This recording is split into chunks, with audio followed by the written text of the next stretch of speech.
আমার শহীদ নূর ইসলাম ফারুকের প্রাণের কি কোনো মূল্য নাই? আমাদের খাজা বাকি বিল্লাহর কি কোনো মূল্য নাই? আমাদের মাওলানা রইসুদ্দিনের প্রাণের কি কোনো মূল্য নাই? আমি দায়িত্বহীন ভাষায় কক্সবাজার, পেকুয়া, মহেশখালী, কুতুবদিয়া দায়িত্বহীন কণ্ঠে দেশবাসীকে জানাতে চাই, অনতি বিলম্বে আপনাদের সকলকে আহলুস সুন্নাত ওয়াল জামাতের যেই সমস্ত মানুষদেরকে নির্মমভাবে পৈশাচিকভাবে হত্যা করা হয়েছে, অনতি বিলম্বে দিব্যি ঘুরে ফেরা ঘাতক হায়নাদেরকে অনতি বিলম্বে গ্রেফতার করে সর্বোচ্চ শাস্তির কার্যকর করতে হবে।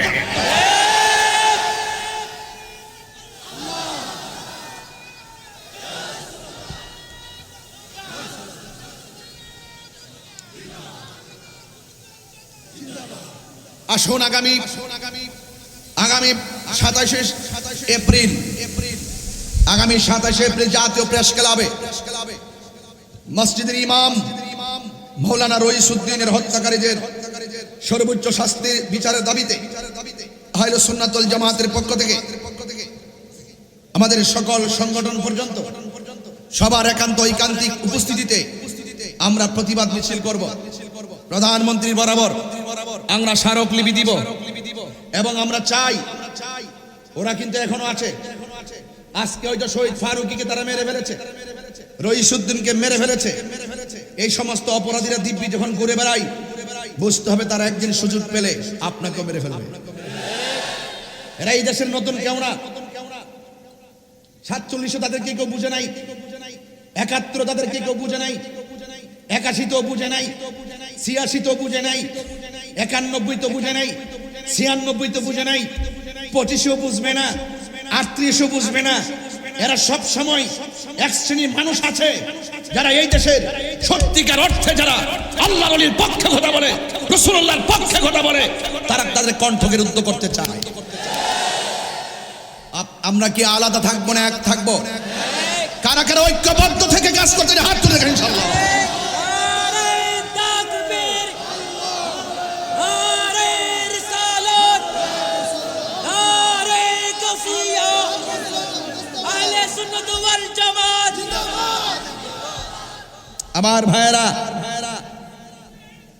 আমার ভাইয়েরা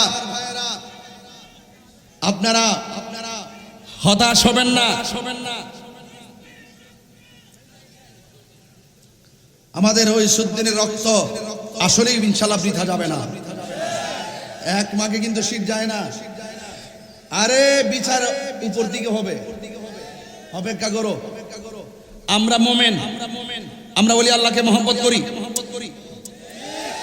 নবীজিকে মহব্বত করি, সাহাবায়ে কেরামকে মহব্বত করি, আহলে বাইতকে মহব্বত করি, পাকে পাঞ্জাতনকে মহব্বত করি, জশ্নে জুলুস পালন করি, ফাতিহা করি, ইসালে সওয়াব করি, জশ্নে জুলুস করি, মাজার জিয়ারত করি।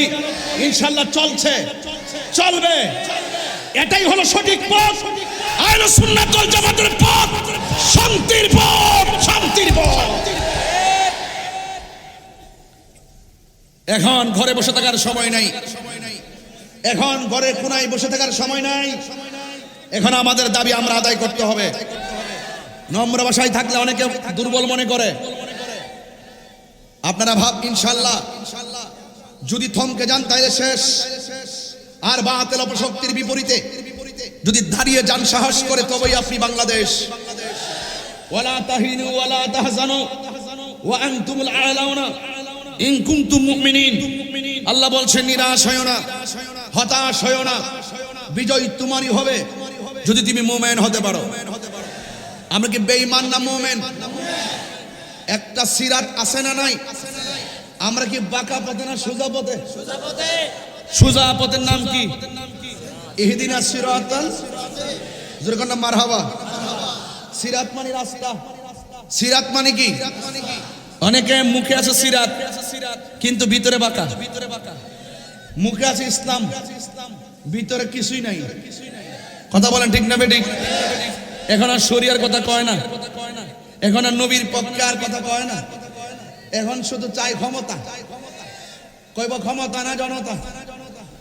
না ঠিক আছে, আল্লাহর মাজার ভাঙ্গা কও ক্ষমতা, খোদার গজব পড়ব।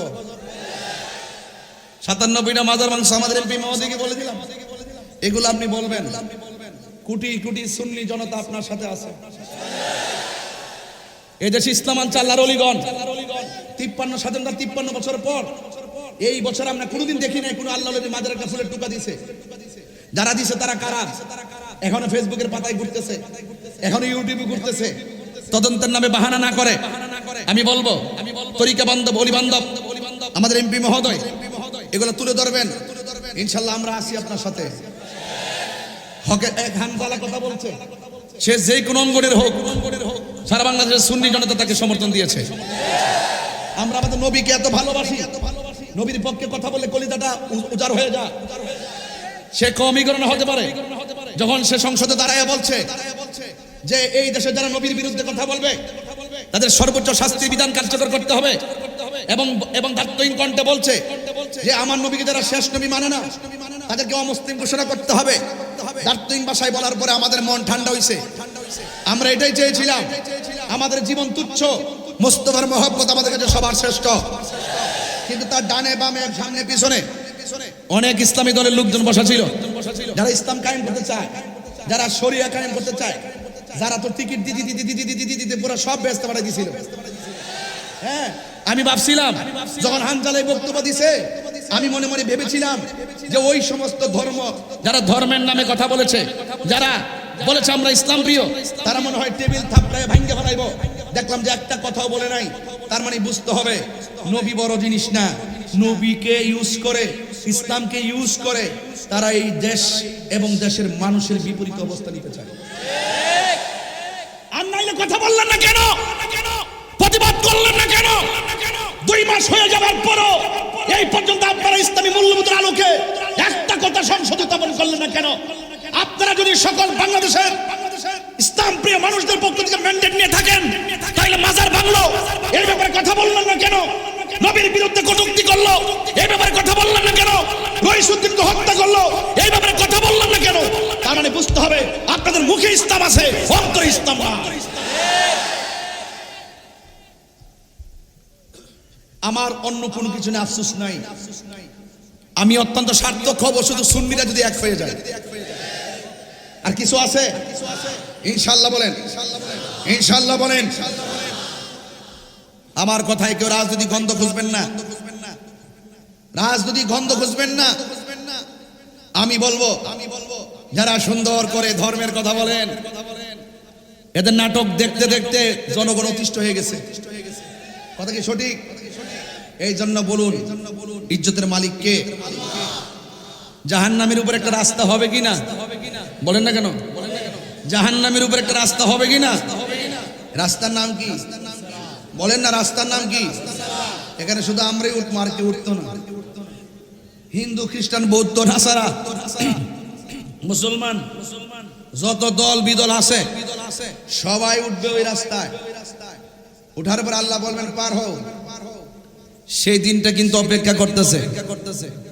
জুলুম করবেন না, জেনে সত্যকে গোপন করবেন না। আহলে সুন্নাত ওয়াল জামাতকে মাইনাস ফর্মুলা রেখে যারা মনে করে যে তারা ইসলামী লিজ নিয়ে এসেছে, আমরা একদিন প্রমাণ করব তোমরা ভুয়া। এই জনগণ প্রমাণ করবে তোমরা ভুয়া। কথা বলেন ঠিক কিনা? মিষ্টি মধুর কথা বইলা বইলা তলে তলে ষড়যন্ত্র, এগুলো আমরা সব বুঝি। এই জন্য বলেছি কবর শুধুমাত্র প্রথম ঘাট নয়, এই ঘাটের পরে আরো ঘাট আছে। হাসরের ময়দান একটা ঘাট, পুলসিরাত একটা ঘাট। এই পুলসিরাত সাধারণ জিনিস না। এখানে আসার পথে রাস্তা দেখে অনেক খুশি হয়েছি। এদিকে যে ব্রিজের পর্দা রাস্তাগুলো হয়েছে, গতবার এসে তো একটু ঝরাজন্য পেয়েছিলাম, এবার ডাইরেক্ট চলে এসেছি। খুব সুন্দর রাস্তা, নদীর উপর দেখলাম ব্রিজ, নিচে পানি। কিন্তু আল্লাহ যেদিন ব্রিজটা দাঁড় করাবে নিচে হবে আগুন। নিচে কি হবে? আগুনের ব্রিজ দেখছেন কোন? পানির উপরে ব্রিজ দেখেছেন, কিন্তু আগুনের উপরে ব্রিজ দেখেন নাই। আগুনের উপরে ব্রিজ হবে। এই ব্রিজটা কিন্তু আমাদের এর মতন মোটা হবে না, চুলের চাইতে চিকন হবে, হীরার চাইতে ধারালো হবে। নিচে থাকবে জাহান্নামের আগুন, আর আগুনটা লাল হবে না, আগুনটা হবে কালো। এই যে আগুনটা হবে কালোবাজি, আগুনটা কালো হবে এবং কুচকুচ কালো হবে। রাস্তাটা হবে চিকন। বাবা আরেকটু সাউন্ড উঠাই দিও। রাস্তাটা হবে চিকন, হীরার চাইতে ধারালো, নিচে থাকবে আগুন, আগুনের রং হলো কালো। ও যুবক, একটা কথা বলি, বলেন মহেশখালীতে যখন চুলার মধ্যে আগুন ধরায়, আগুনের ধরায় লাকড়ি দিয়া, আগুন ধরায় বিভিন্ন কাঠ দিয়া, আগুন ধরায় খেরের কারি দিয়া, কিন্তু আল্লাহ রাব্বুল আলামিন বলেন ওয়াকুদুহান নাস ওয়াল হিজারা উইদ্দাত লিল কাফিরিন। হাসরের মাঠে যেই দিন পুলসিরাতটা কায়েম হবে, নিচে থাকবে আগুন, এই আগুনটা আল্লাহ ধরাবে মানুষ এবং পাথর দিয়া। রাসূল করিম সাল্লাল্লাহু আলাইহি ওয়াসাল্লাম বলেন এই আগুনটা অনেক তাপ হবে। এই আগুনটা কিন্তু আল্লাহ পাক প্রস্তুত করছেন উইদ্দাত লিল কাফিরিন, কাফেরদের জন্য। কিন্তু আল্লাহ পাক কোরআনে বলছেন এই জাহান্নামের নিচে থাকবে মুনাফিকরা। আঙ্গুর আরো জোরে আছে না নাই? আঙ্গুদেশে মুনাফিক আছে না নাই? উপরে ফিটফাট ভিতরে, উপরে ফিটফাট ভিতরে এইরকম মুনাফিক আমার জন্মের পরে মুনাফিক দেখি নেই। ঠিক আছে কিনা? হ্যাঁ। এরপরে এই জাহান্নামের নিচে একদম তলদেশে থাকবে মুনাফিকরা। আল্লাহর হাবিব সাল্লাল্লাহু আলাইহি ওয়াসাল্লাম একদিন সাহাবায়ে কেরামদেরকে নিয়ে বসে কথা বলছেন। হঠাৎ করে বিকট একটা আওয়াজ হলো। সাহাবায়ে কেরাম বলেন ইয়া রাসূলুল্লাহ, এত বিকট আওয়াজটা কোথায় থেকে হলো? বলুন মহেশখালীর মানুষ, কুতুবদিয়ার মানুষ, আওয়াজ করে বলুন আমার নবী জানার ক্ষমতা আছে না নাই? আসলে আছে। ক্ষমতা নবীর দিছে কে? এই নবীর এই কথাগুলো বলা কি অন্যায়? নবী শান শুনলে সহ্য করতে পারে না এমন অনেক মানুষ আছে। আছে কি না বলেন? আমার যুবক ভাইয়েরা, আমার মহেশখালীর বাবারা, কুতুবদিয়ার বাবারা, কক্সবাজারের বাবারা, পেকুয়ার বাবারা, সবাই আওয়াজ করে বলুন নবীকে জানার ক্ষমতা দিয়েছে কে? সাহাবায়ে কেরাম বলে ইয়া রাসূলুল্লাহ, ইয়া হাবিবাল্লাহ, নবী গো আপনাকে নিয়ে আমরা কথা বলতেছি, আমরা আপনার ও বয়ান শুনতেছি, ওয়াজ শুনতেছি। হঠাৎ করে আওয়াজটা কোথায় থেকে উঠলো? আল্লাহর হাবিব সাল্লাল্লাহু আলাইহি ওয়াসাল্লাম বলেন সাহাবীরা, আজ থেকে প্রায় ৭০,০০০ বছর আগে আমার আল্লাহ এই পৃথিবীটা যত বড় এর চাইতে ৭০ গুণ বড়। আজ থেকে ৭০,০০০ বছর আগে এই পৃথিবীটা যত বড় এর চাইতে ৭০ গুণ বড় একটা পাথর আমার আল্লাহ জাহান্নামের মুখের মধ্যে ছেড়েছে। এই পাথরটা আজকে যাইয়া জাহান্নামের তলদেশে পড়েছে। কত গভীর হবে? ওই গভীর জাহান্নামের তলদেশে কে থাকবে? মুনাফিকরা থাকবে। আল্লাহ রাব্বুল আলামিন কোরআনে বলেছেন ইন্নাল মুনাফিকিনা ফিল দারকিল আসফালি মিনান নার। আল্লাহ রাব্বুল আলামিন বলেন ওই জাহান্নামের সর্বনিম্ন স্তরে মুনাফিকরা থাকবে। এই জন্য সুন্নিরা যাই করুক না করুক কিন্তু কোনোদিন মুনাফিকি করে না। আমাদের একটা আদর্শ আছে না নাই? আরো জোরে বলো আছে না নাই? এবার মুনাফিকরা জাহান্নামের সর্বনিম্ন স্তরে থাকবে। এখন প্রশ্ন হলো হুজুর মুনাফিক অর্থ কি? মুনাফিক অর্থ দ্বিমুখী নীতি অবলম্বনকারী। আর মুনাফিক কাকে বলে? যারা দ্বিমুখী নীতি অবলম্বন করে তাদেরকে মুনাফিক বলে। মুনাফিক চিনার উপায় কি? মুনাফিক আমরা চিনব কেমনে? যারা কথায় কথায় মিথ্যা কথা বলে, ইজা ওয়াদা আখলাফা, যারা ওয়াদা করলে খেলাফ করে, ইজা তুমিনা খানা, যাদের কাছে কোনো আমানত রাখা হলে আমানতের খিয়ানত করে, এরা হলো মুনাফিক। আর একটা হাদিসের মধ্যে পেয়েছি মুনাফিকের আলামত হলো 4টা। 1 নম্বর কথা বললে মিথ্যা বলে। এমন মিথ্যাবাদী আমাদের আছে না নাই? মোবাইলটা হলো মিথ্যার ফ্যাক্টরি। কথা কন্টিনিউ না বেটি?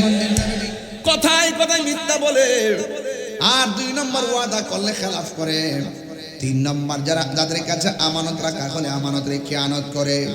আর 4 নম্বর হলো তাদের নামাজ রোজা হজ যাকাত যাই করুক না কেন, নামাজ পড়লেও বাহাদুরি করে আমি নামাজি, আমি মুসল্লি, হজ করে আমি হাজি। এইরকম ভাবে যারা আমল নিয়ে তাকাব্বুরি করে এদেরকে মুনাফিক বলা হয়। ইবাদত কোনো মানুষকে দেখাইবার জন্য না, একজনকে সন্তুষ্টি করার জন্য। জবান খুলে বলুন তিনি কে? আল্লাহু আকবার বলেন না কেন?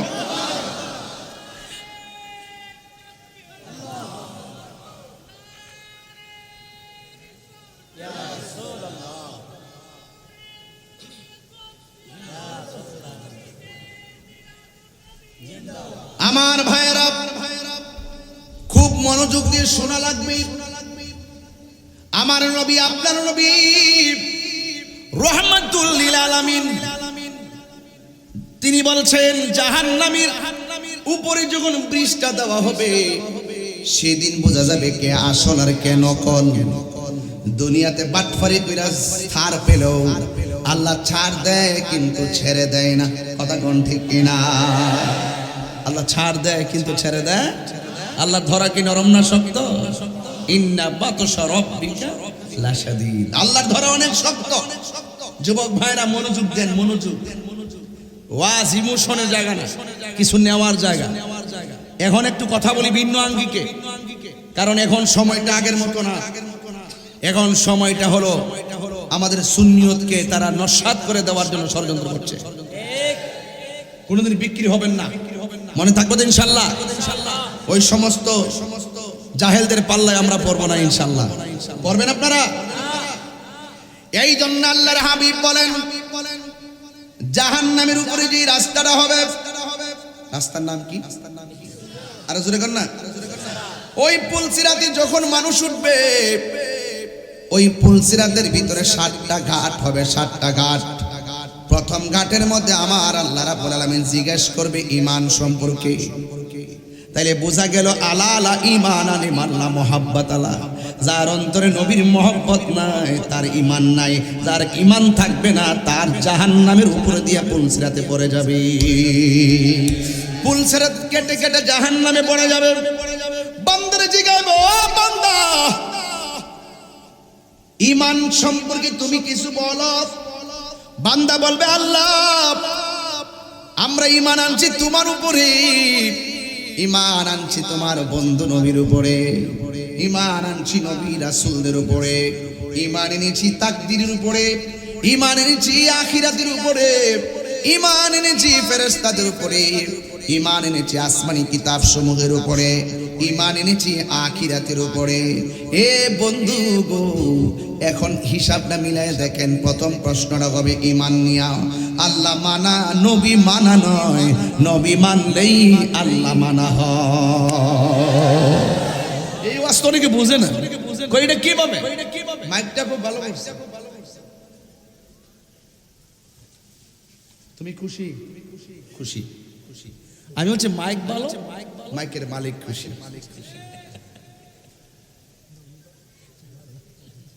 আমি কি বুঝাতে পেরেছি? সালামিয়া ঠিক আছে? আমি বলছি মাইক ভালো, মাইকের মালিক খুশি। এই কথাগুলো মৌলবীরা বুঝে না, এরা শরীয়তের মৌলবী, এদের মধ্যে কোনো আধ্যাত্মিকতা নাই। হ্যাঁ, আমি বলছি আল্লাহ মানা নবী মানা নয়, নবী মানলেই আল্লাহ মানা হয়। আমি কই না তো, এটা তো আল্লাহ কয় ইন কুনতুম তুহিব্বুনাল্লাহ ফাত্তাবিউনি ইউহিব্বুকুমুল্লাহ ওয়া ইয়াগফির লাকুম যুনুবাকুম ওয়াল্লাহু গফুরুর রহিম। ও বন্ধু, আপনাকে যারা ভালোবাসবে সে যেন আমাকে ভালোবাসলো। আমাকে যদি ভালোবাসে আমি আল্লাহ তাদের জীবনের গুনাহগুলো মাফ করে দেব। সুবহানাল্লাহ। বড় করে কোন আল্লাহু আকবার। আল্লাহু আকবার। খুশি তুমি? হিডে হিডে হিডে হিডে।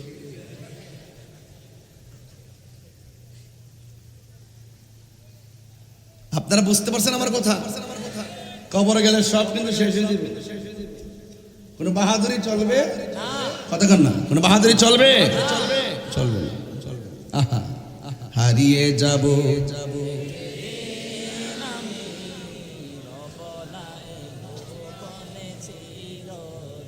বাবাজান। আমাকে কত কষ্ট দেয়, আমাকে কত হুমকি দেয়, কত মামলা টামলা কইরা উদাই লিছে। আমি বলছি 100 যা মন চা তা করো, তবে ধরার আগে বুঝা দেবে। এটা ব্রাহ্মণবাড়িয়া কয়ে দিছি আলহামদুলিল্লাহ। অন্যায় যেহেতু করি নাই, অপরাধ যেহেতু করি নাই, অবশ্যই হিম্মত দিয়ে কিছু কথা বলবো, তারপরে হবে হিসাব।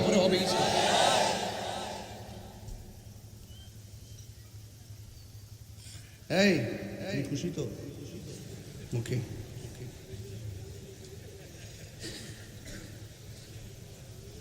নবীরে বাবা, নবীর শানটা গাইলে অনেকের আগুন লাগে। আর আমরা সুন্নিরা যখন নবীর শানটা গাই, ভিতরটা আলোকিত হয়ে যায়। এবার দেখলাম পয়লা বৈশাখ উপলক্ষে কি সুন্দর হুজুররা হাতের মধ্যে তসবি লইয়া পান্তাবাদ ইলিশ মাছ খাইতেছে। কইটা সংস্কৃতি, সংস্কৃতি।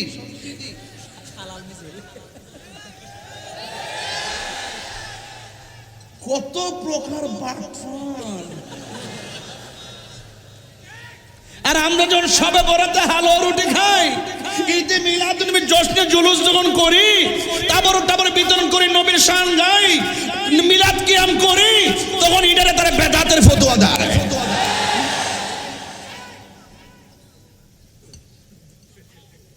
এই জন্য আমি এদেরকে বলছি, নাটক কম করো প্রিয়। সবার সামনে যাই করো, তাহিরির সামনে করো না। সবার পক্ষ থেকে আমি জবাব দিয়ে দেবো ইনশাল্লাহ। আপনারা ভরসা আছে তো ইনশাল্লাহ? ভরসা আছে তো ইনশাল্লাহ?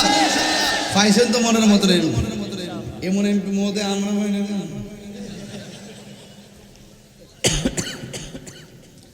সুন্নিয়ত এটা শান্তির পথ, এটা সৌভাগ্যের পথ, এটাই সঠিক। দেশকে যারা ভালোবাসে, দেশের মানুষকে যারা ভালোবাসে, দেশের মাটিকে যারা ভালোবাসে, ধর্মকে যারা ভালোবাসে, ধর্মের নামে যারা ধর্মান্ধতা ছড়ায় না, ধর্মকে নিয়ে যারা বিভিন্ন ধরনের কলুষতা ছড়ায় না, এই সমস্ত মানুষগুলো প্রেক্ষাপট গিরে যথেষ্ট প্রাসঙ্গিক। তাদের ডাইনে থাকলো ভালো, বামে থাকলো ভালো। ভাষাটা একটু কঠিন করছি আর কি, হয়তো নাও বুঝতে পারে। বলেন, হারিয়ে যাব একদিন আমি, রব নাই ভুবন চিরদিন। বলো হারিয়ে যাব, মাশাআল্লাহ, রব নাই ভুবন চিরদিন। ক্ষমা করে দিও তোমরা আমায়, বলো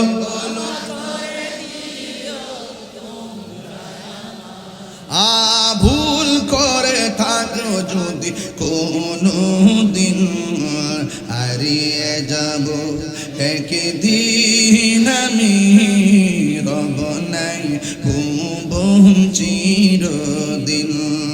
ক্ষমা করে দিও তোমরা আমায়, বলো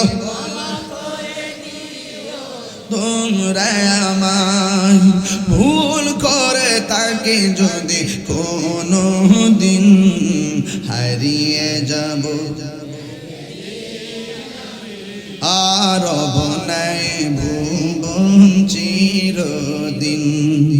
বাঁশি বাগানে বা গোরস্থানে হয়তো দিবে মোরে কবর, তোমরা আমায় যাবে ভুলে, রাখিবে না জানি কোনো খবর। বাঁশি বাগানে বা গোরস্থানে হয়তো দিবে মোরে কবর, তোমরা আমায় যাবে ভুলে, রাখিবে না জানি কোনো খবর।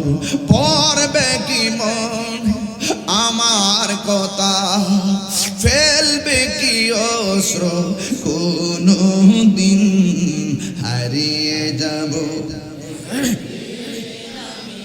এ রব নাই ভুবন চিরদিন।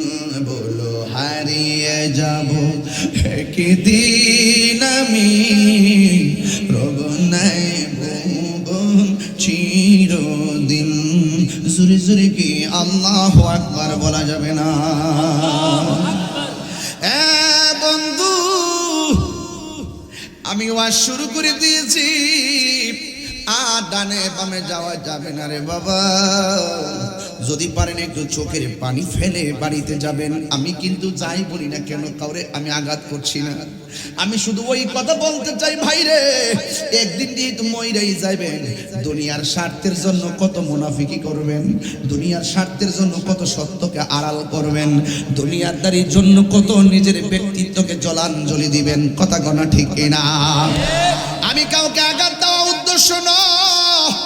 আমার বাপও যদি নবীর বিরুদ্ধে বলে আমি বলবো, আমি ছাড়বো না। আমার বাবার চাইতে নবীর দাম কম না বেশি?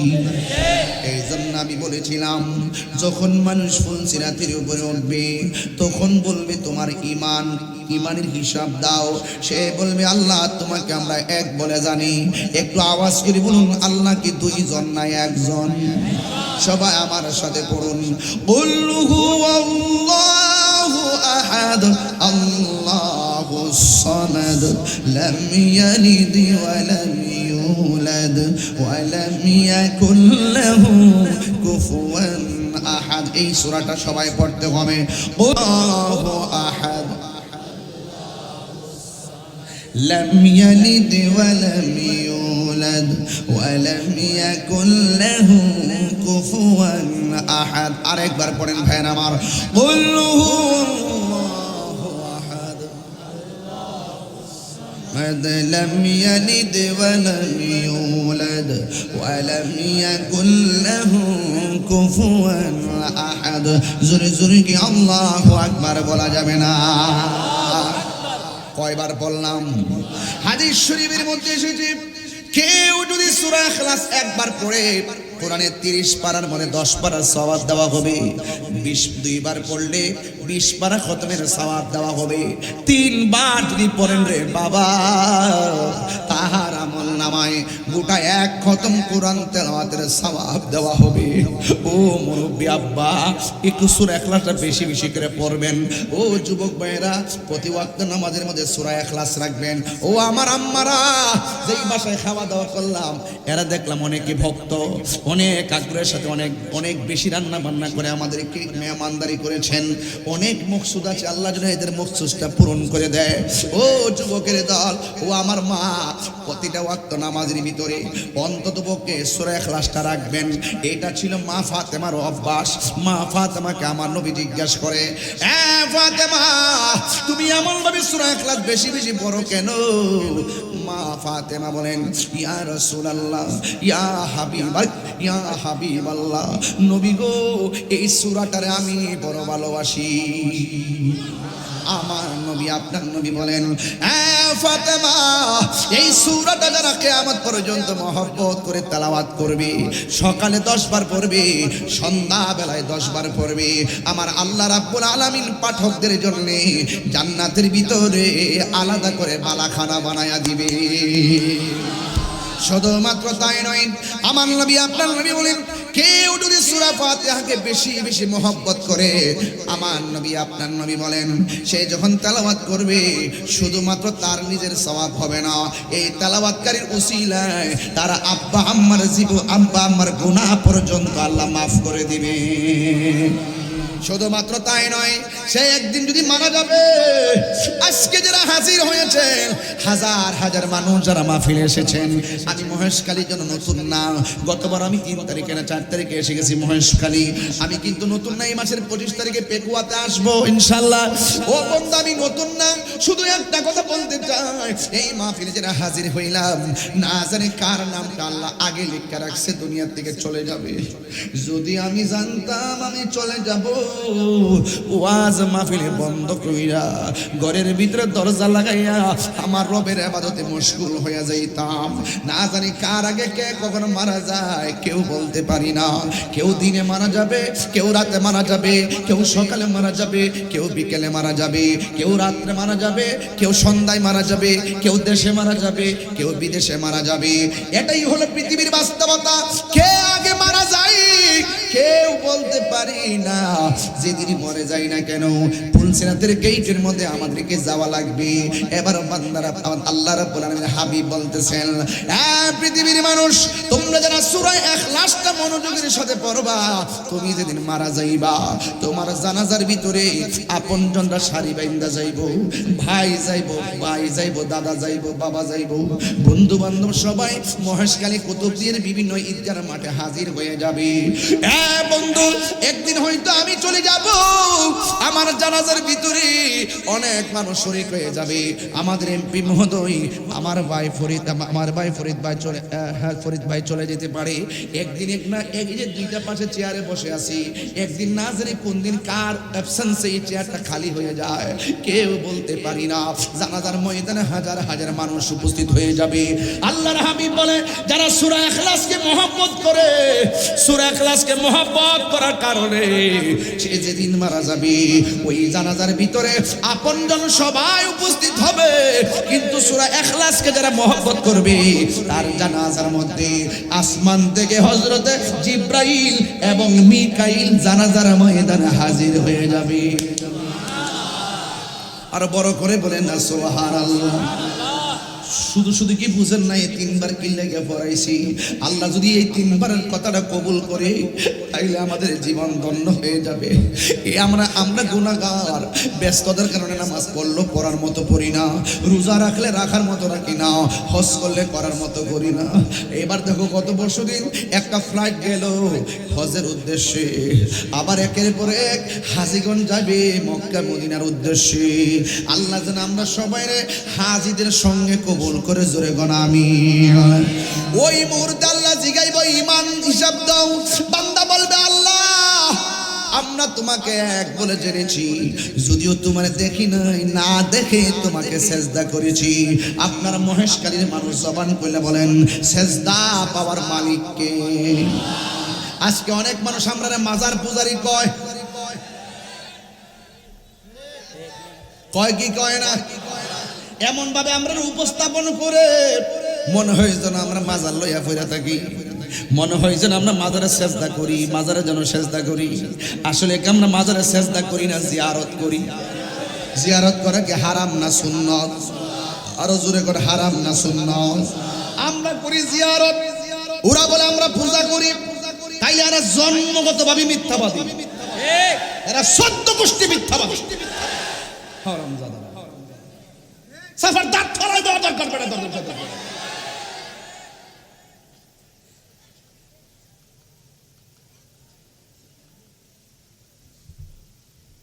এমন ভাবে ওয়াজ করি, দাঁতই ভাষায় বলি, এবং একটি স্পষ্ট কনসেপ্ট ক্লিয়ার করার পরও আঙ্গুল ধরে ধরে আমাদেরকে মাজার পূজারি। অথচ আমরা দাঁতহীন ভাবে শাহজালালের মাজার, শাহপরানের মাজার, গোলাপ শাহের মাজার, আমানত শাহের মাজার, গোলাপ গরিবুল্লাহ শাহের মাজার, বাইজিদ বুস্তামির মাজার, নাসিরুদ্দিন শিববাসারের মাজার, সমস্ত মাজারগুলো আমরা জিয়ারত করি। আর ওরা বলে আমরা পূজা করি। সুন্নাত তরিকাকে যারা পূজার সঙ্গে তুলনা করে তাদের জন্মে ভেজাল আছে।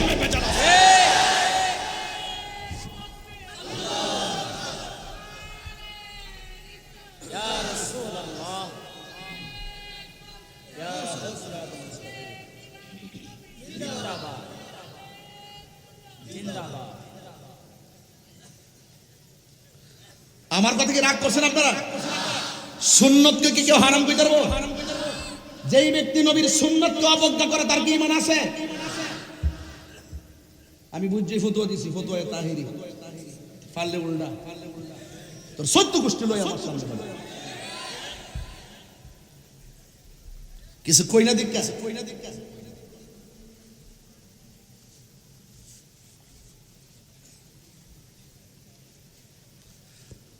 পোলা পান্ডি কই, আমার যুবকটি কই, যুবকগুলা কোথায় আছো তোমরা? তোমরা আসো কিনা বলো। আমরা কি পূজা করি না জিয়ারত করি?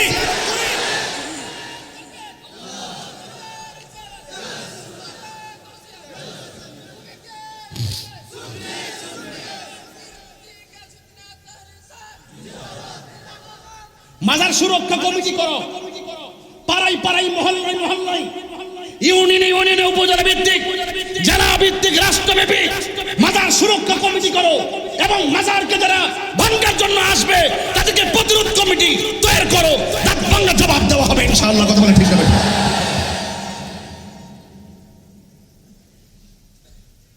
বেটা এত সুন্দর ওয়াজ করতেছে আর আমরা কই মাজার কমেন্টসের মধ্যে লেখে তাহিরি নামটা উল্লেখ করে না।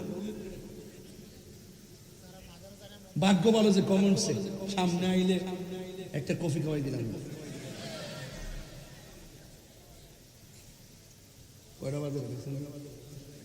হ্যাঁ বেশি লম্বা হয়েছে গা ওয়াজকে বেশি লম্বা হয়ে যেতেছে।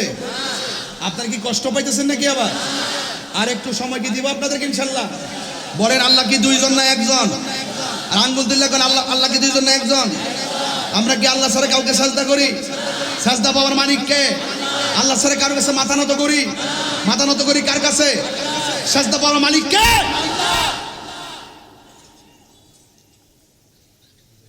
বান্দা বলবে আল্লাহ আমরা তোমাকে না দেখে বিশ্বাস করছি। সুবহানাল্লাহ কোনা গেলে। এবার বলেন ফুলছড়ি ঘাটের মধ্যে কি আটকাবার কিছু আছে? দুই নম্বর আমরা নবী রাসূলকে বিশ্বাস করি, আখিরাতকে বিশ্বাস করি, ইমানে আরকান আমরা সব আরশ আজিমকে বিশ্বাস করি, আখিরাতকে বিশ্বাস করি, তাকদীরকে বিশ্বাস করি, আসমানি কিতাবকে বিশ্বাস করি, এরপরে ফেরেশতাকে বিশ্বাস করি, নবী রাসূলকে বিশ্বাস করি এবং আপনার উপর আমরা নিরঙ্কুশ ঈমান এনেছি। ওয়া ইলাহুকুম ইলাহু ওয়াহিদুন লা ইলাহা ইল্লাহু আর-রাহমানুর রহিম। আল্লাহ হলো একজন, তিনি ব্যতীত কোনো ইলাহ নাই। এবার প্রথম ধাপ, এটাকে বলে সুইচ গেট। কি গেট বলে? বাংলাদেশে সুইচ গেট আছে না? সুইচ গেট খুলে যাবে। এবার বান্দারা দ্বিতীয় গেটের মধ্যে যাবে। এই নাসির সাহেব একটু খেয়াল করেন, দ্বিতীয় গেটে যাবার পরে জিগাইবো ওযুর হিসাব দাও। ওযু ওযু সুবহানাল্লাহ কয় না? অথচ আমরা ফুলাফান দৌড়াইয়া ওযু করে এই কোন এটার উপরে পানিও পড়ছে না, এমনি মুখ ধয়, এক কানের লতিতে পানি পড়ছে না, দাড়ির নিচে পানি পড়ছে না, হুট করে পা দো গিরা পর্যন্ত পানি পড়ছে না। কথা কি সঠিক নাকি?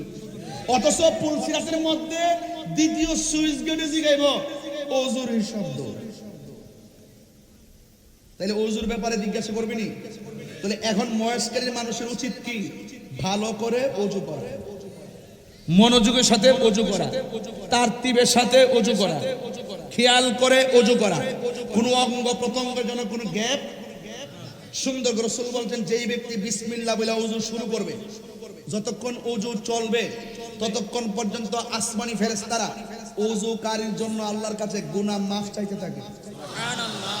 আমি ফজিলত বললে জোরে সুবহানাল্লাহ কইেন, মুখটা খুললেন, আওয়াজ করে কোন সুবহানাল্লাহ সুবহানাল্লাহ বড় করে কইবেন। মানে একবার সুবহানাল্লাহ বললে আসমান এবং জমিনের ফাঁকা জায়গাটা সওয়াবে পূর্ণ হয়ে যায়। সুবহানাল্লাহ। তা আপনার সওয়াবে পূর্ণ হইলে আমার সব রাখবো কই?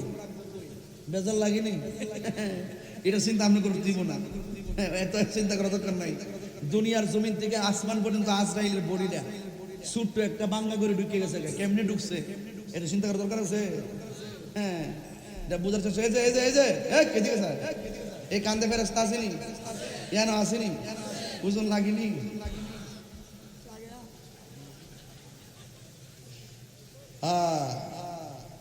খাঁচার ভেতর অচি পাখি কেমনে আসে যায়, খাঁচার ভেতর অচি পাখি কেমনে আসে যায়, তারে ধরতে পারলে মন বেড়ি, তারে ধরতে পারলে মন বেড়ি দিতাম পাখির পায় কেমনে আসে যায়। জোরে খাঁচা ভেতর অচি পাখি কেমনে আসে যায়।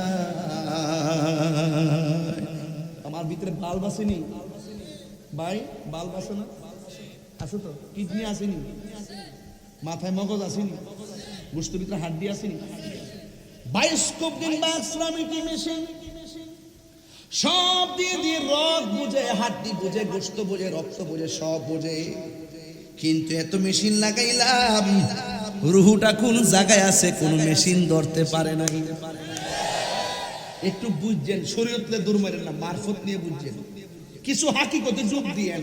ইয়াসআলুনাকা আনির রূহ কুলির রূহু মিন আমরি রাব্বি। ও বন্ধু, কেউ যদি আপনাকে রূহ সম্পর্কে জিজ্ঞেস করে, শুধু আপনি বলবেন এটা আল্লাহর আদেশ মাত্র। সুবহানাল্লাহ। বাকিটা বললাম না আর কি, বুঝতো না তো, ফেস লাগাই লইব। মূল কথা তো কই না ওয়াজে, শুধু স্বাভাবিক ওয়াজে না করি। ওযু, আল্লাহর হাবিব বলেন, যেই ব্যক্তি ওযু করার সময় হাত তারে দৌত করবে কয়বার? জোরে গণ, আরো জোরে গণ। আমার নবী, আপনার নবী বলেন, যেই ব্যক্তি ওযু করার সময় দুই হাত তিনবার করে দৌত করবে, এই হাত দিয়া জীবনে সে যত গুনাহ করেছে, আমার আল্লাহ ওযুর পানির সঙ্গে হাতের গুনাহগুলো মাটির মধ্যে জড়াইয়া ফালাইয়া দিবে। ওযু, ওযু খুব ফজিলতপূর্ণ ওযু। এরপরে আমার নবী বলেন, কেউ যদি কুলি করার সময় মুখের ভিতরে পানি দেয়, পানি দেওয়ার সময় গড় গড় করে কুলি করার সময় পানি যখন ফেলে দিবে, বন্ধুরে আমার, ও মহেশকারীর বাবা, ও কুতুবদিয়ার বাবা, এবার আমার নবী, আপনার নবী বলেন, এই মুখের ভিতরে গড় গড় করে পানি ফেলবে, এই মুখ দিয়া সে জীবনে যত গুনাহ করেছে, আমার আল্লাহ ওযুর পানির সঙ্গে মুখের গুনাহগুলো মাটিতে ফেলে দিবে। এরপরে হাত দৌত করবে। আল্লাহর হাবিব বলেন, মুখমণ্ডল দৌত করবে, এই চোখ দিয়া যত গুনাহ করেছে, আল্লাহ রাব্বুল আলামিন এই চোখের গুনাহগুলো পানির সঙ্গে ফেলে দিবে।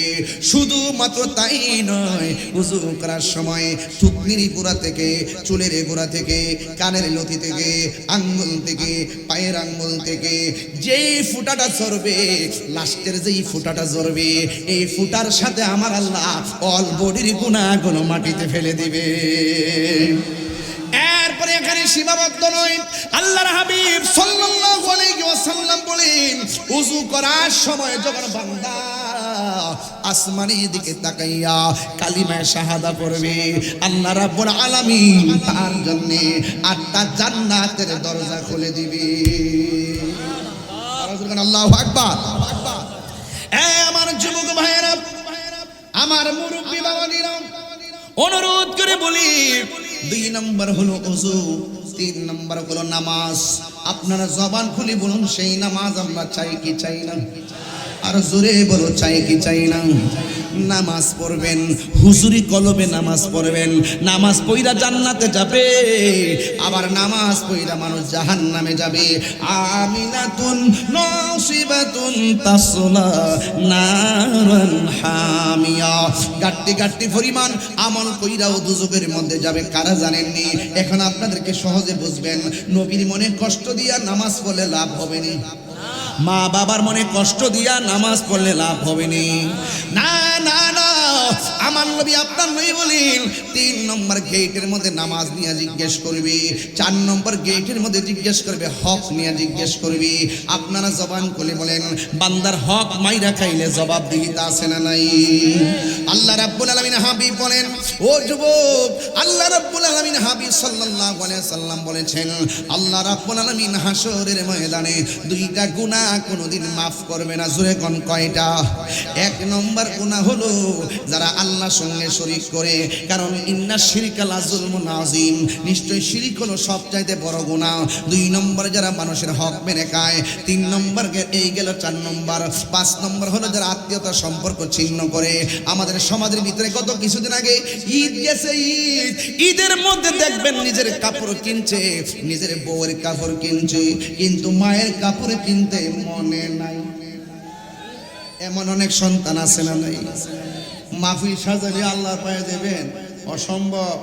মাহফিল সাজালে নবী পায়ে যাবেন, নিজের কাপড় কিনতে মনে আছে, বউয়ের কাপড় কিনতে মনে আছে, সন্তানের কাপড় কিনতে মনে আছে, কিন্তু মায়ের শাড়ি কাপড় কিনতে মনে নাই, বাবার লুঙ্গিটা কিনতে মনে নাই। আপনি যতই মাহফিল সাজান আর খানায় কাবায় যান, কোনো লাভ হবে? এই যুবক, আপনাকে বলছি, আমার ওয়াজ যদি এক সেকেন্ডের জন্য ভালো লেগে থাকে, অনুরোধ করছি কয়েকটা, আল্লাহর সঙ্গে শরীক করেন না, খবরদার নবীরে কষ্ট দিয়েন না। 3 নম্বর বান্দার হক নম্বর হলো নামাজটা ঠিক মতো হইরেন। 5 নম্বর হলো আত্মীয়তা সম্পর্ক ছিন্ন করবেন, আল্লাহ ইয়াদখুলুল জান্নাতা কাতিউন, আত্মীয়তা ছিন্নকারী বেহেশতে প্রবেশ করবে না। এক কথা কোন ঠিক না বেঠে? এই জন্য খবরদার মা বাবার সঙ্গে সম্পর্ক ছিন্ন কইরা ওই চট্টগ্রাম যাইয়া 5 তলা বিল্ডিং এ থাকবা আর মনে মনে ভাবতেছো তাহির হুজুরের দাওয়াত কইরা আইনা একটু মার কবরটা জিয়ারত করাইলেই বুঝি মার হক আদায় হয়ে যাইব, বাপের হক আদায় হয়ে যাব। এই যে বুড়া মানুষটা হুজুরটা বইয়া রইছে, এই ফুত ফুত করতে করতে করতে করতে করতে করতে কোমর ব্যথা হয়ে গেছে গা, ফিটটা ব্যথা হয়ে গেছে গা। মুরব্বিরে জিজ্ঞেস করেন আগের মতো হাঁটতে পারেননি, তিনি বলবেন না। আগের মতো রুকু দিতে পারেননি, তিনি বলবেন না। আগের মতো চোখে দেখেননি, তিনি বলবেন না। আগের মতো হাঁটতে পারেননি, তিনি বলবেন না। আগের মতো মাথায় বোঝা তুলতে পারেননি, তিনি বলবেন না। আগের মতো কথা বলতে পারেননি, তিনি বলবেন না। আগের মতো খাইতে পারেননি, তিনি বলবেন না। এরপরে এত অসুবিধা হওয়ার পরও সন্তান বাপের খবর নেয় না। অথচ তুমি একদিন খাইতে পারতা না, মা বাপ তোমার খাওয়াইছে। একবার তুমি চলতে পারতা না, মা বাপ তোমাকে চলা শিখাইছে। 1 টাকা রুজি করতা না, তোমাকে মা বাপ ছোট থেকে বড় করতে করতে সর্বোচ্চ শিক্ষা পর্যন্ত নিছে। আর সেই মা যখন দুর্বল হয়ে গেল, সেই বাপটা যখন দুর্বল হয়ে গেল, তখন বুড়া বেটা আর বুড়া বেটি বলে গালি দাও। মা বাবা অসুস্থ নিয়ে পড়ে থাকে, তুমি খবর পর্যন্ত নেও না। আল্লাহর কসম করে বলি, যেই সন্তান মা বাপকে কষ্ট দিবে তার নামাজ রোজা এমনকি হজে গেল লাভ হবে।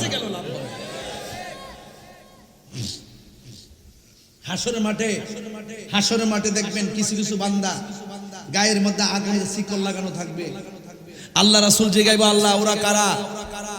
আল্লাহ রাসূলকে বলবেন, ও বন্ধু, এরা হলো তারা যারা দুনিয়ার জমিনে মা বাপরে কষ্ট দিছে। এমন কষ্ট দইন না মানুষ মহেশখালী নাই। এই যে পোলাপানগুলো, এই যে কিশোর বয়সের পোলাপান, একদম এই বয়সে অনেকে বাবার সঙ্গে সম্পর্ক ইয়াবার সাথে সম্পৃক্ত হয়ে গেছে। আপনি জানেন, আমি পাগলের মতো হয়ে যেতেছি যখন দেখি যে একদম যেই ছেলেগুলো পড়ার টেবিলে থাকবে, এই ছেলেগুলো যখন 7, 8টা 10টা মিলে ব্রিজে বৈশা বৈশা শর্ট প্যান্ট পয়রা পয়রা ঘুরে, তখন মনে মনে আমি চিন্তা করি তার মা বাপ এই সন্তান দিয়ে কি আশা করতে পারে? মা বাপ কেন সন্তানকে পেটে নিল? আর এখনো পর্যন্ত এই সন্তান পড়ার টেবিলে বসে নাই। যেই টাইমে পড়ার টেবিলে বসার কথা, এই টাইমে শর্ট প্যান্ট পয়রা পয়রা ঘুরে। আবার কিছু কিছু পোলাপান বাবার সঙ্গে সম্পৃক্ত, ইয়াবার সাথে সম্পৃক্ত, ড্যান্ডির সাথে সম্পৃক্ত, নেশার সাথে সম্পৃক্ত। এবং শুধু এটা না তো, তারা বিক্রিও করে, তারা ব্যবসার সঙ্গে জড়িত হয়ে গেছে। ইদানিং শুধুমাত্র ছোট্ট ছোট্ট পোলাপান না, ইদানিং দেখা যায় অনেক মহিলারা পর্যন্ত এই বাবার ব্যবসা করে।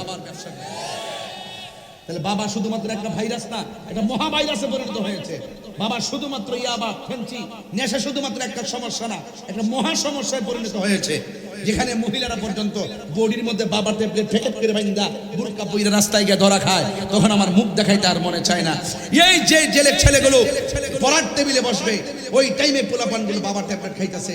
ভাই, বাবার ট্যাবলেট খাচ্ছ তুমি, তোমার কি মনে নাই যে তুমি এই টাইমে পড়তে হবে, তোমাকে প্রতিষ্ঠিত হতে হবে? তোমার সাথের ছেলে লেখাপড়া করে। দেখো বিদায় অনুষ্ঠানটা গেছে, 21 তারিখ থেকে পরীক্ষা। আমি আসার সময় একটা বক্তব্য শুনলাম, আর একটা মেয়ে বক্তব্য দিচ্ছে, সে কাঁদতে কাঁদতে শেষ। আসছিলাম এই স্কুলে, এত তাড়াতাড়ি চলে, এত তাড়াতাড়ি থাকা অবস্থায় স্কুলের মধ্যে এত মায়া জমে গেছে। আসছিলাম এই স্কুলে, এত তাড়াতাড়ি চলার ফেতে শিক্ষকদের সাথে মায়া জমে গেছে। চলে যাওয়ার পর সে কান্না করতেছে। আর শিক্ষা তো এটাকেই বলে যে শিক্ষার কারণে প্রতিষ্ঠানের প্রতি মায়া থাকবে। শিক্ষা তাকেই বলে যে লেখাপড়ার পর শেষ বেলায় উস্তাদের কথা মনে রাখবে, বাপ-মার কথা মনে করবে, এটাই তো শিক্ষা বলে। আর যেই শিক্ষা শিক্ষকদের সঙ্গে বেয়াদবি শেখায়, যেই শিক্ষা প্রতিষ্ঠানের সঙ্গে গাদ্দারি শেখায়, যেই শিক্ষা শিক্ষকদের গলার মধ্যে বিভিন্ন ধরনের আঘাত করা হয়, এটা শিক্ষা না, এটা তোমার আগামীর জন্য অশনি সংকেত এবং বিভিন্ন বিপদের কারণ। কথা বলেন ঠিক না বেঠে? আমি যুবকদেরকে বলবো, যুবক, তোমরা যদি আমাকে 1 সেকেন্ডের জন্য ভালোবাসো, আমি আজকে সমাজতান্ত্রিক কথা বলছি। আমাকে বারবার একটা কাগজ দিচ্ছে, আর যখন কাগজ দিয়ে তখন আমি আলোচনার মুডটা ঘুরাই। এই জন্য আমি আমার মতো করে হয়তো বা কিছু বলতে পারতেছি না, এরপর কোনো অসুবিধা নাই। এরপর যে কথাগুলো খুবই প্রয়োজন তাদেরকে বলছি, যুবক, তোমাকে বলছি, তুমি যদি নেশা করো, তোমার বাপ মা পেটের মধ্যে রাখা। আচ্ছা বলেন তো, পেটের মধ্যে বাচ্চা রাখা কি সহজ কথা? আরে কথা কোন সহজ কথা? বিশ্বাস না করেন আপনি বিয়ে করে দেখেন, আপনার পরিবারের পেটে বাচ্চা থাকলে আপনি একজন মানে আপনি যে সন্তানের বাবা হবেন আপনার কাছে কেমন লাগে আপনি তখন বুঝবেন, কত কষ্ট আপনি পাবেন। এই সন্তানে এদিক সেদিক হয়ে গেলে এই বেচারা তো আপনার মাও পায়, আপনার বাবাও তো পাইছে। আজকে আপনারটা বুঝেন, মা বাপেরটা বুঝতে হবে না? এই ছোট ছোট পোলাপান নেশা ধরার পর মা বাপ পেটের মধ্যে রেখে যেই স্বপ্ন দেখেছিল এই স্বপ্ন ভেঙে টুকরা টুকরা করে দিয়েছে। এই ছাত্র তার ব্যক্তি জীবনকে হাতে ধরে নষ্ট করে দিয়েছে। এই ছাত্র আগামীর সমাজটাকে ধ্বংস করে দিয়েছে। শেষ পর্যন্ত রাস্তাঘাটে এলোমেলোভাবে ঘোরাফেরা করে, নাই তার ব্যক্তি জীবন, নাই তার পারিবারিক জীবন, নাই তার ভবিষ্যৎ জীবন, এলোমেলো হয়ে গেছে তার লাইফটা। এই জন্য বলবো আপনি নিজেই আপনার ভাগ্যের নির্মাতা। বিবেক হলো সবচেয়ে বড় আদালত। আমি চাই না আমার কোনো সন্তান এই ছোট ছোট পোলাপান নেশার সঙ্গে সম্পৃক্ত হোক, ইয়াবার সঙ্গে সম্পৃক্ত হোক এবং বাবার ট্যাবলেটের সঙ্গে সম্পৃক্ত হোক। আপনার আওয়াজ করে বলুন, নেশা কি চলবে না বন্ধ হবে? আরো বড় করে, নেশা কি চলবে না বন্ধ হবে? আজকে থেকে ওয়াদা করেন মা বাপের কষ্ট দিবেন। আরো আওয়াজ করেন, মা বাপের কষ্ট দিবেন। মা বাপের কষ্ট দিয়ে কি হজে গেলে কাম হয়ে যাব? খবরদার, মা বাবার চেহারা দিকে তাকালে কবুল হজের সওয়াব হয়ে যায়। রিদার রাব্বি ফি রিদাল ওয়ালিদাইন ওয়া সাকাতুর রাব্বি ফি সাকাতিল ওয়ালিদাইন। পিতামাতার সন্তুষ্টিতে আল্লাহর সন্তুষ্টি, পিতামাতার অসন্তুষ্টিতে আল্লাহর সন্তুষ্টি।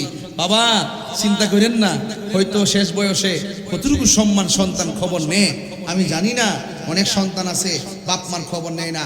হাসতে হাসতে বাপ মা অসুস্থ, বলতেছে আমার প্রেশার, বলতেছে আমার ডায়াবেটিস, কিন্তু খবর নেয় না। অথচ নিজের একটু ডায়াবেটিস হলে দৌড়াইয়া মাপতে যায়, প্রেশারটা চাপ মারলে দৌড়াইয়া মাপতে যায়। অথচ বাপটা যে বারবার কয় আমার কোমরে হাড় ফাঁক হয়ে গেছে গা, আমি বইতাম পারি না, সন্তান আমলে নেয় না।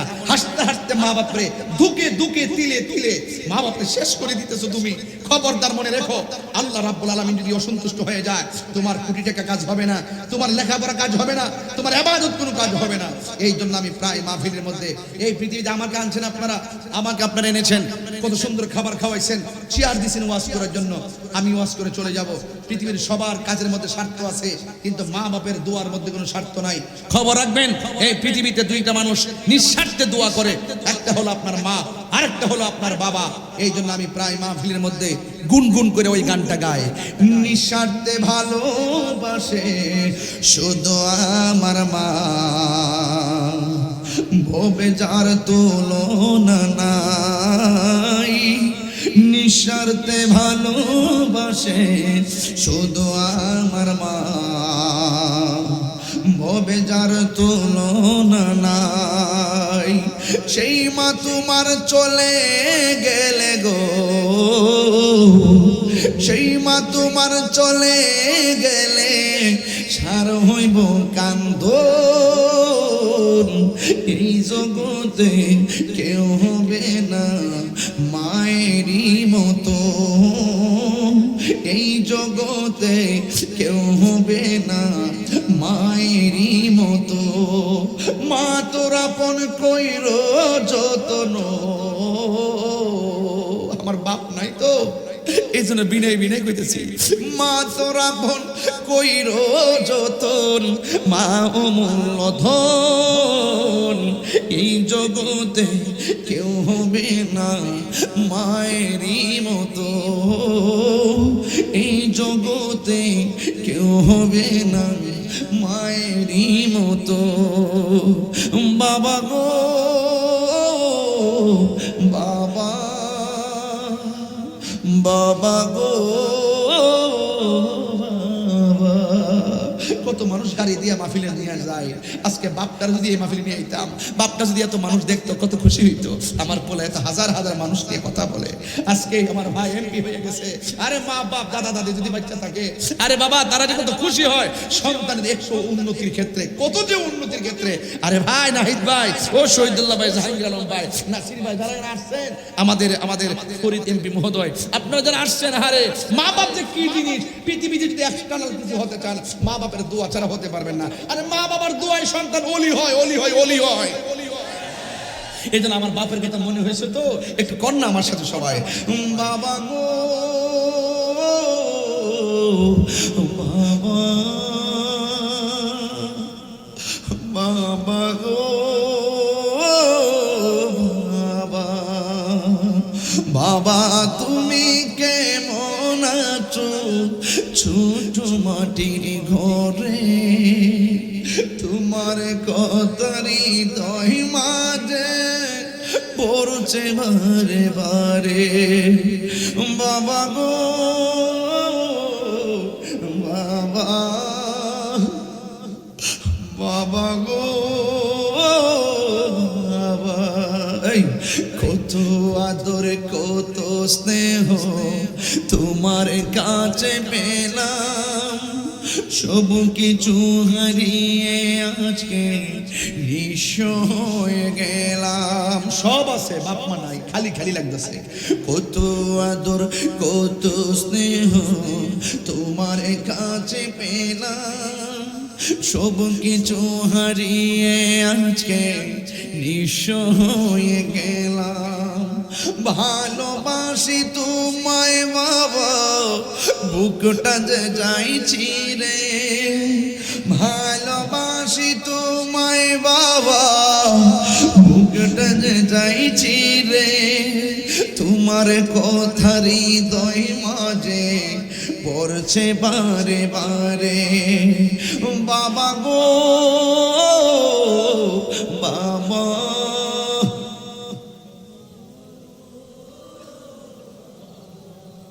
বাবা গো বাবা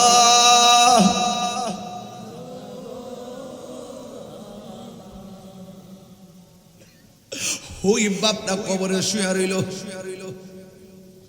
এই বাপটার মন মারা গেলে যার সংসারে বাবা থাকবে না যেই ডাইল ধরবেন সেই ডাইল ভাঙ্গা পড়বেন বাপ মার মতো নিঃস্বার্থ সিদ্ধান্ত পৃথিবীর কেউ দিবে না রে বাপ মার মতো নিঃস্বার্থ পরামর্শ পৃথিবীর কেউ দিবে না সবাই পরামর্শ দিলে বিপদের সম্ভাবনা আছে রে আর বাপ মা কোনোদিন চাই না সন্তান বিপদে পড়ুক কথা কোন ঠিক না বেটি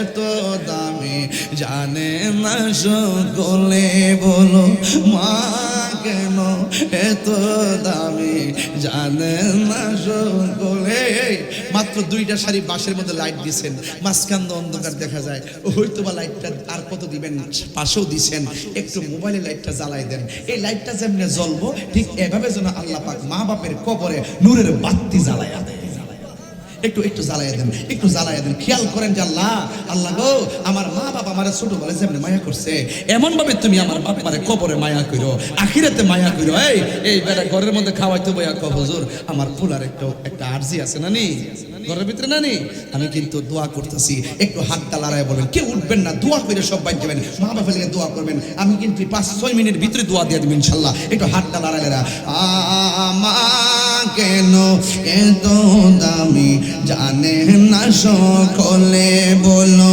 মা কেন না সকলে জানতো যদি পড়তো দেখে কুরআন হাদিস খুলে একটি হজের সওয়াব মিলে একটি হজের সওয়াব মিলে মাকে একবার দেখিলে দেখিলে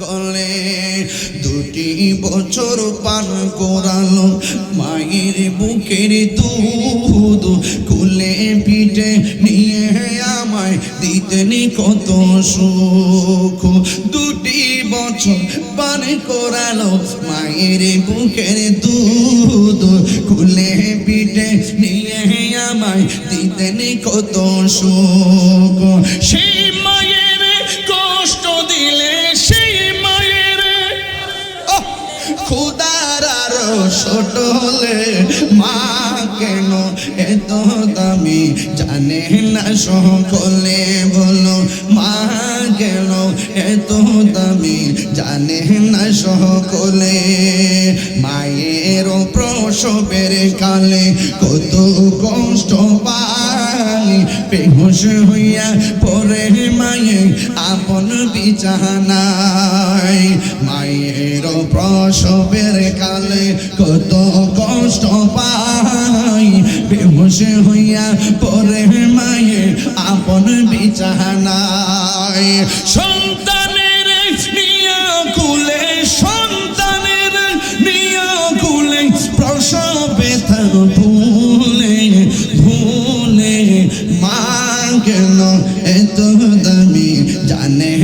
সকলে বলো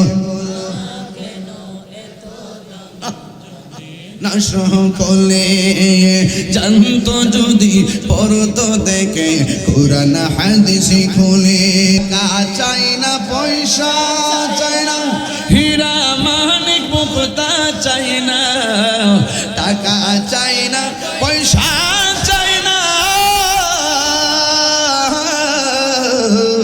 টাকা চাই না পয়সা চাই না হীরা মানিক মুক্তা চাই না ভাঙ্গা কপাল জোড়া লাগাই দে ও মুর্শিদি মোরে মদিনার গোলামি আমায় দে এ মদিনার গোলামি আমায় দে ও মুর্শিদি মোরে মদিনার গোলামি আমায় দে এই তাহিরির কপাল মন্দ ফাইলাম না মদিনার গন্ধ এই তাহিরির কপাল মন্দ এই তাহিরি কপাল মন্দ পাইলাম না মদিনার গন্ধ দয়া কইরা বুকে তাই না নে ও মুর্শিদি মোরে মদিনার মদিনার গোলামি আমায় দে মুর্শিদি মোরে মদিনার গোলামি আমায় দে মদিনার গোলামি আমায় দে হে হযরত কেবলা মদিনার গোলামি আমায় দে আল্লাহু আকবার কোন কেন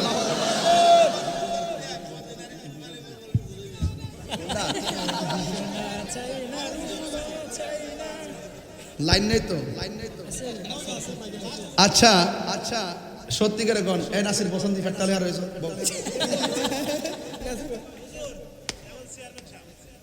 চিনি তো কথা হয়েছে তো আচ্ছা আচ্ছা ওই আমাদের হবু চেয়ারম্যান সাহেব এমপি মহোদয়ের খুব স্নেহ খুব অনুজ এই শোনেন আমি আগে গজল বেশি বলতাম যখন আমি গজল বলি তখন এক শ্রেণীর লোকে বলে ওয়াজ করে না খালি গান গা ওই তাদের কথা শুনতে শুনতে আমি এগুলা কিছু সময়ের জন্য বাদ দিছি এর মানে এই নয় যে আমি অস্ত্র জমা দিল যে ট্রেনিং জমা দিছি এরকম এই জন্য এখন থেকে এতদিন আমি নিজে যখন গাইতাম তখন আমার বিরুদ্ধে কথা বলতো এখন আমার অনুরোধ করে করে গাওয়া আল্লাহর রহমতে আমি ভালোই আছি কোনটা গাইতাম কোনটা এটা মদিনার দুলবালি মোর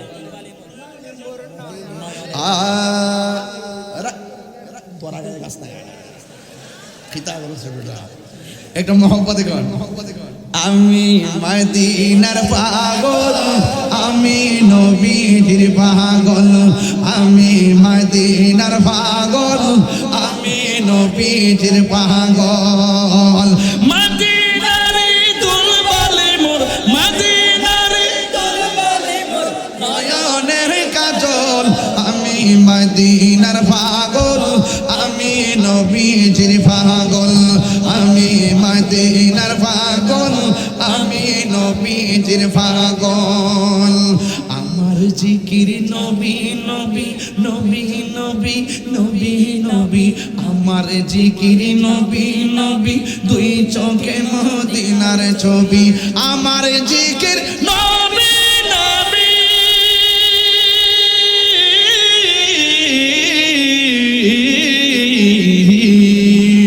আমার জিকির নবী নবী দুই চোখে মদিনার ছবি নবীর প্রেমে দিতে রাজি নবীর প্রেমে দিতে রাজি নবীর প্রেমে দিতে রাজি জীবনের সকল আমি মদিনার পাগল আমি মদিনার পাগল আমি মদিনার পাগল আমি নবীজির পাগল মদিনার দুলবালি মোর মদিনার দুলবালি মোর নয়নের কাজল আমি মদিনার পাগল আমি নবীজির পাগল আমি মদিনার পাগল আমি নবীজির আসল কথা বলবো, আমার রোগের সকল ওষুধ দয়াল নবীর সালাম দরুদ।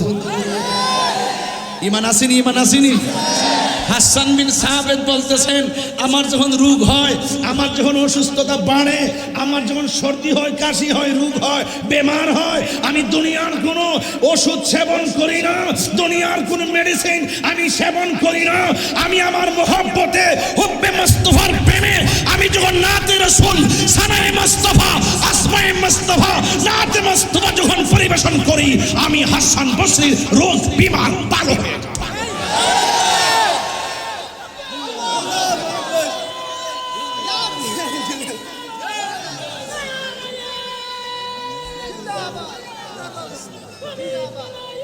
সকলে বলি আলহামদুলিল্লাহ, আরো বড় করে বলি আলহামদুলিল্লাহ। বাবা জান, আপনারা যেভাবে একের পর এক গজল খালি বলতে শুরু করছেন, আমি কিন্তু যেতে পারবো না। আমি যে চালাকি করে ওয়াজটা যে শেষ করছিলাম, বাকি ওয়াজটা এমপি মহোদয় দিয়ে চালাইছিলাম, কিন্তু এরপরও এমপি সাহেবের যুগ সাজুসে নাতে রাসূলের প্রেম সাগরে যখন বাসাই দিছেন, আমার ভালোই লাগছে। আলহামদুলিল্লাহ, আলহামদুলিল্লাহ। নাতে রাসূল শুনলে শান্তি লাগেনি বাবা? কার কার লাগে হাত তুলে নাকি লেগে? নারে তাকবীর, নারে রিসালাত, নারে হায়দারি, আহলুস সুন্নাত ওয়াল জামাত। আল্লাহ কবুল করুক, আমিন কোন। সবাই বসে দোয়া করি, সবাই বসে দোয়া করি ইনশাআল্লাহ। আল্লাহুম্মা আমিন। সবাই দোয়া করুন, আমার জন্য দোয়া করুন, আমি আপনাদের জন্য দোয়া করি। সবাই মনে মনে একটু আমার জন্য দোয়া করি। اللهم آمين. ربنا ظلمنا أنفسنا وإن لم تغفر لنا وترحمنا لنكونن من الخاسرين. ربنا آتنا في الدنيا حسنة وفي الآخرة حسنة وقنا عذاب النار. আল্লাহ, প্রায় 2 ঘন্টা হয়ে গেল, একটা মানুষ নড়াচড়া করে নাই। যারা বসে আছে বসে আছে, যারা দাঁড়িয়ে আছে দাঁড়িয়ে আছে। আশিক রাসূলদের ধীরে ধীরে সময় যত চলছে সংযোগ হচ্ছে। আল্লাহ, যারা তোমার মহব্বতে আরামের ঘুম হারাম করে দিল, তোমার বন্ধু নবীর মহব্বতে আরামের ঘুম হারাম করে দিল, আল্লাহ সবার জীবনের গুনাহগুলি মাফ করে দাও। আল্লাহ, যারা টাকা দিয়ে, পয়সা দিয়ে, জ্ঞান দিয়ে, শ্রম দিয়ে, বুদ্ধি দিয়ে আজকের জান্নাতের বাগান সাজাইছে গো আল্লাহ, আল্লাহ মেহেরবানি করে এই ইমানি 20তম বার্ষিক সুন্নি মহাসম্মেলন, এই 20টা বছরের ভিতরে অনেকগুলো মুরব্বী কবর দেশে চলে গেছে। আমরা সমাজের মানুষ মুরব্বী শূন্য হয়ে গেছি। আমরা গড়টা ভর্তি ছিল, আব্বা যখন চলে গেছে গড়টা যেন ভাঙে গেছে। গড়টা ভর্তি ছিল, দাদা দাদি চলে গেছে, গড়টা শূন্য হয়ে গেছে। আল্লাহ মেহেরবানি করে ওই আব্বা আম্মার কবরটাকে জান্নাতের বাগান বানিয়ে দাও। আল্লাহ মেহেরবানি করে যাদের আব্বা আম্মা বেঁচে আছে গো আল্লাহ হায়াত বাড়াইয়া দাও। আল্লাহ তুমি মেহেরবানি করে পূর্ণ সুস্থতার সাথে নেক হায়াত দান করে দাও। আল্লাহ মেহেরবানি করে এই বড় মহেশখালীতে আর আসতে পারি কি পারি না জানি না, এই এলাকার গুরুস্থানের কবর পাশে না আযাব তুমি মাফ করে দাও। আল্লাহ মেহেরবানি করে আমাদের সম্মানিত এমপি মহোদয়, তিনি জীবন বাজি রেখে হক কথাগুলো বলেন। আল্লাহ সমাজের তরে ওনাকে পূর্ণ সুস্থতার সাথে নেক হায়াত দান করো। আল্লাহ মেহেরবানি করে এমন মানুষগুলোই তো দেশের জন্য সম্পদ, দিনের জন্য সম্পদ। আল্লাহ মেহেরবানি করে পূর্ণ নেক হায়াত দান করে দাও। আল্লাহ জালেমদের জুলুম থেকে, দুশমনদের দুশমনি থেকে হেফাজত করো। আজকের অতিথি যারা আছেন প্রত্যেকটা অতিথির মুর্দা কলব জিন্দা করে দাও। সেই নাটারে মদিনা ওয়ালার আয়না বানায়া দাও। আল্লাহ মেহেরবানি করে আমাদেরকে একবার হলেও নবীর দিদার নসিব করে দিও। আল্লাহ পর্দানসীন মা বোনরা যারা হাত বাড়ায় দিছে, আমার মা বোনদেরকে আবেদা সালেহা মুমিনা বানায়া দিও। রাবিয়া বসরি জিন্দেগানি নসিব করে দিও। আল্লাহ মেহেরবানি করে আল্লাহ আমার অত্যন্ত কাছের মাওলানা নাসির সাহেব অনেক খেদমত করেন। আল্লাহ ওনার সুন্নিয়তের খেদমতের মানটাকে আপনি বুলন্দ করে দেন। আল্লাহ অনেক সুন্নি উলামায়ে কেরাম সুন্নিয়তের খেদমত করেন। আল্লাহ জালেমদের জুলুম বাতিলদের কবল থেকে জানমাল ঈমানকে হেফাজত করো। আবু বকর সিদ্দিক রাদিয়াল্লাহু তাআলা আনহু, হযরত ওমর ফারুক রাদিয়াল্লাহু তাআলা আনহুমা, এই দুইজনের নামে সংগঠন যুবক পোলাপানগুলো আমাকে অনেক দূর থেকে রিসিভ করে এনেছেন। আল্লাহ এই যুবকগুলোর এমন টাকার মালিক বানায় দিও যেন বারবার মদিনায় যায় আমার নবীর সালাম দিতে পারি। আল্লাহ মেহেরবানি করে পর্দারের মা বোনদের অনেকের ছেলে আছে মেয়ে নাই, মেয়ে আছে ছেলে নাই। এমন অনেক সংসার আছে যাদের ছেলেও নাই মেয়েও নাই। আল্লাহ সন্তান দিয়া রব্বি হাবলি মিনাস সালিহিন এই আয়াতের উসিলায় আল্লাহ নিঃসন্তান মায়ের ঘরে সন্তান দাও। আল্লাহ সংসারটার আলোকিত করে দাও, রহমতের সামিয়ানা তুমি বিছাইয়া দাও।